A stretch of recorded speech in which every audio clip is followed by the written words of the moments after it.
In the 60s, many black and white Americans joined in nonviolent protest of the widespread discrimination throughout the country. Sit-ins at northern lunch counters and marches through the South drew national attention. So had the Reverend Martin Luther King Jr. of the Southern Christian Leadership Conference, who emerged as a symbol of the nonviolent movement. The confrontations were not always peaceful, and marchers were often met with police dogs, fire hoses, and sometimes even murder. Some blacks were impatient with nonviolent tactics, like Stokely Carmichael. We will define black power. He will listen and recognize it. That's all. That's all. Yeah. So you ought not to be worried about their debates about violence. You ought to tell them clear. If you don't want any trouble, keep your filthy white hands off our beautiful black.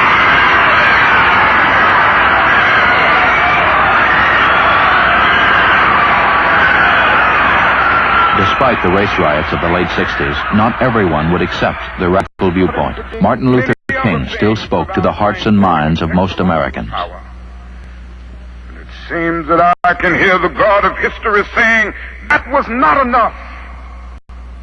But I was hungry, and ye fed me not. I was naked, and ye clothed me not. I was devoid of a decent sanitary house to live in, and ye provided no shelter for me.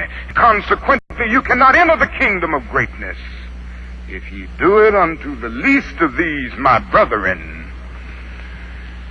Ye do it unto me. I say Christian charity seemed unrealistic to H. Rap Brown. Violence is a part of American culture. It is as American as cherry pie. American taught the black people to be violent. We will use that violence to rid ourselves of oppression if necessary. We will be free by any means necessary.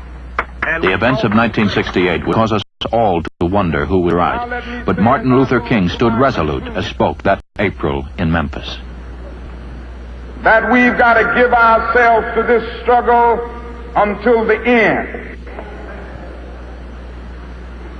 Nothing would be more tragic than to stop at this point in Memphis. We've got to see it through. We've got some difficult days ahead. But it really doesn't matter with me now, because I've been to the mountaintop. I don't mind. Like anybody, I would like to live a long life. Longevity has its place. But I'm not concerned about that now. I just want to do God's will. And He's allowed me to go up to the mountain. And I've looked over, and I've seen the promised land.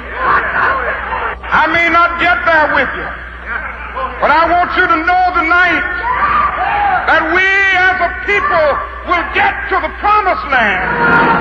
So I'm happy tonight. I'm not worried about anything. I'm not fearing any man. Mine eyes have seen the glory of the coming of the Lord. Within hours, Martin Luther King was dead, assassinated.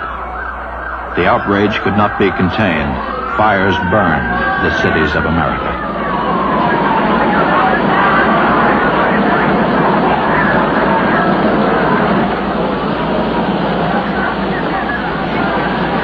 In his last sermon, Dr. King referred to himself as a drum major. With his death, the drums are louder still.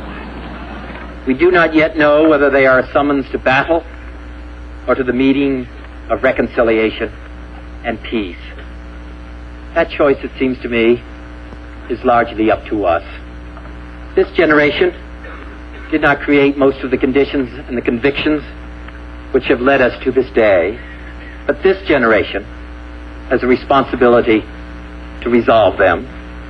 Leaders can explain. Robert Kennedy understood what it meant to lose a great leader, but within weeks his voice of hope and reason was silenced too by an assassin bullet.